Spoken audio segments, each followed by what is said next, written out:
Okay, let's cut this frog. Gap the frog. We're gonna gap it, and that means we're gonna take this cut off wheel, not the fiberglass one. We're gonna take this one because it's thinner. We're gonna cut through the rails, and if you have all the Fast Tracks tools, they have a jeweler's saw with that. The jeweler's saw takes a lot of patience. It makes a very nice cut, but it takes a ton of patience, and you got to go slow and you got to be careful. In smaller rail than this, I think the jeweler's saw is more effective. It's easier to use without wrecking something. But as strong as we have this, which is really strong, we're going to go ahead and we're going to do here, here, here, here, right there, and right there. Now, that is where we're going to do our gaps. So when we're done, we're going to have a gap that totally fits. We're going to have an isolated frog that totally fits in between two wheels on a locomotive truck. And that should mean that there's never any power loss there. And as you know, I do have both Bachmann and Lifelike locomotives that I've rebuilt that only pick up from one truck. And I've rebuilt them to be cool and not to sit on the shelf. So they can lose power. This will avoid that. Alright. Let's go ahead and cut this one first. Bring it to the edge of the table so it's easier to get into.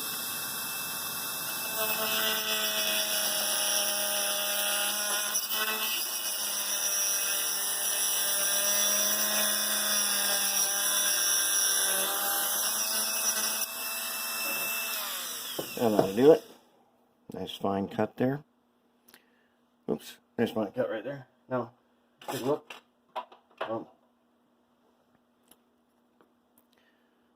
When you decide where you're going to put gaps, it is very important that the widest wheel on your layout, no matter what, at the gap, anywhere near the gap, it cannot touch the other rail, no matter how wide it is. And this is a problem on, I think it's mostly passenger cars. I offhand, on top of my head, it's like European Rivarossi passenger cars tend to have a wide wheel on them, and they're electrified. If we don't want them to touch, where that's a real problem is if you get this gap too close to here. If you know on like a snap switch that you buy, this piece right here is plastic, and that can accumulate rail shavings from whatever reason. Wherever you ever cut some rail or used a cut off wheel, some rail somewhere in your track, it's going to get picked up by some wheels, and eventually it'll reach one of these plastic things, and the static charge of a plastic wheel and the plastic frog, they're going to over time roll out a bunch of little shavings, and like me, with the antioxidant coating, there'll be a tiny little short there. Or your wheel will just be wide enough to touch the other rail. That's the worst problem. If that happens and you're using snap switches and you've got the ox guard on there, all you do is just clean it off. Just wipe it off with some acetone. Don't melt the tip of the frog. You can use alcohol, but it's harder. Acetone wipes it right up. Just be more careful. Let's cut 4 rails. I'm going to cut towards me the most, because we definitely have plenty of clearance at this spot.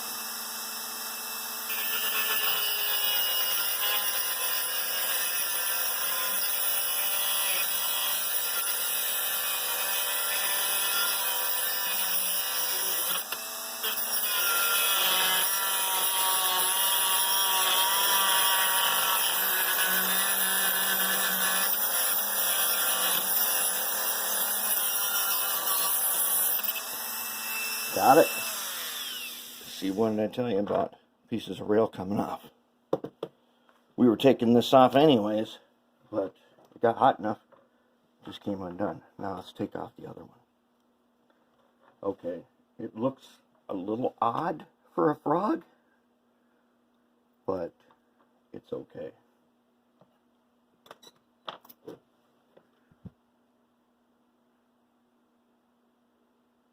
Looks a little odd, but you know what? It'll be fine.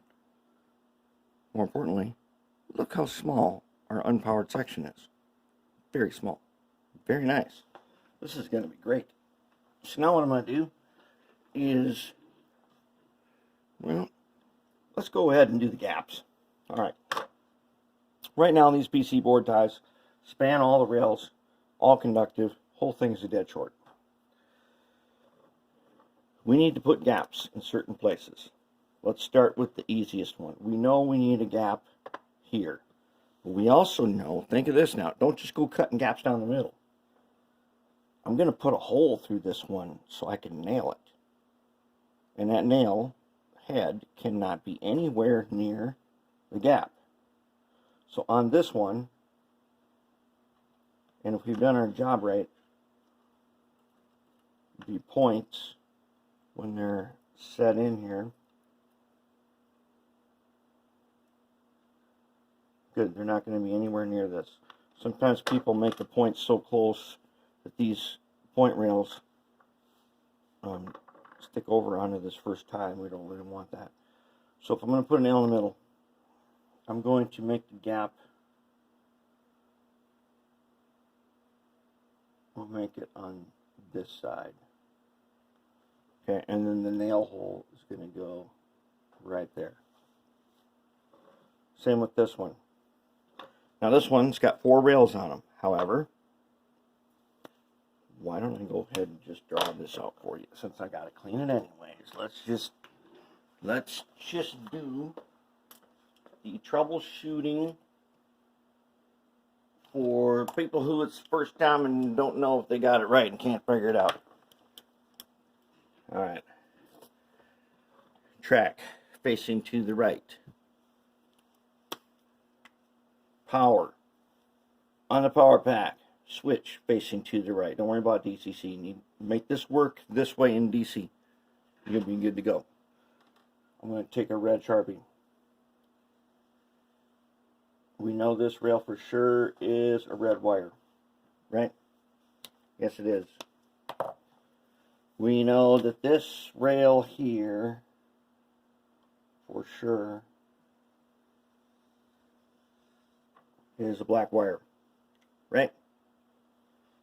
That means over here where we end up with 2 tracks, it goes red. This rail is a black wire. This rail is a red wire. Now, down here, this rail is also a red wire. Okay? Because these two guys go together. That would mean that these two also go together. Now, because I cut my frog like I did,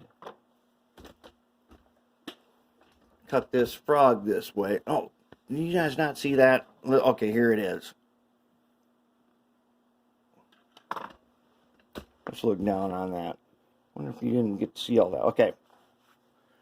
Red, red, red. Black, black, black wire. Okay, I've marked it with some Sharpies. I hope you could see at least a little bit. All right, so now, frog is isolated in a very nice way for this right there. So I don't need to worry about these 2 little the wings of the closure rail. Since they're isolated, I don't have to cut gaps in between anywhere stuff in here. Not everywhere anyways. these two good to go. Let's put on this time, let's put that guy over here, put the gap there, and the nail hole there. Here, we need a gap here. We need one in between. Okay. Reds together, black. Now we're going to do some soldering over here. So let's go ahead. Which one do we want to nail down? Let's put one here and one here. Maybe like a nail hole there, nail hole there. And you'll see what's going on later with the wires that I'm talking about. Okay, now I'm going to isolate the frog.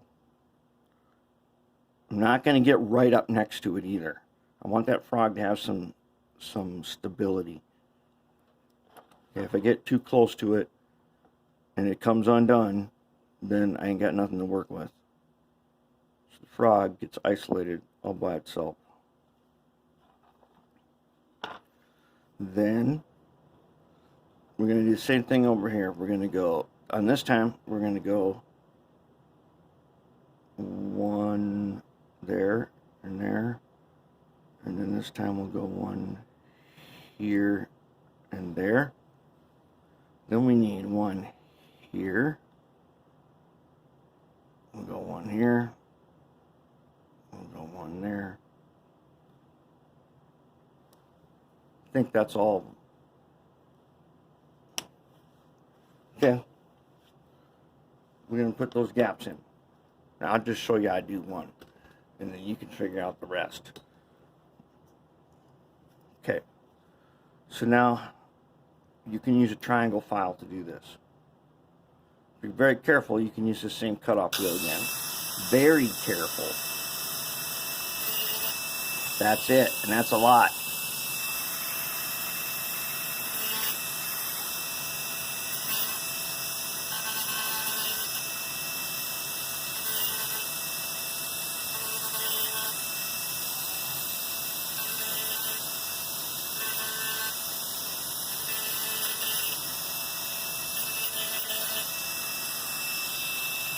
Right down in the middle.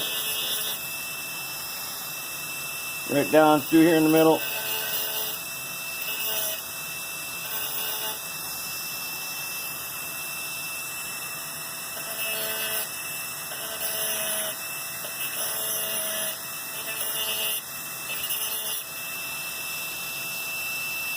Okay, don't get this one because we got this rail next to it.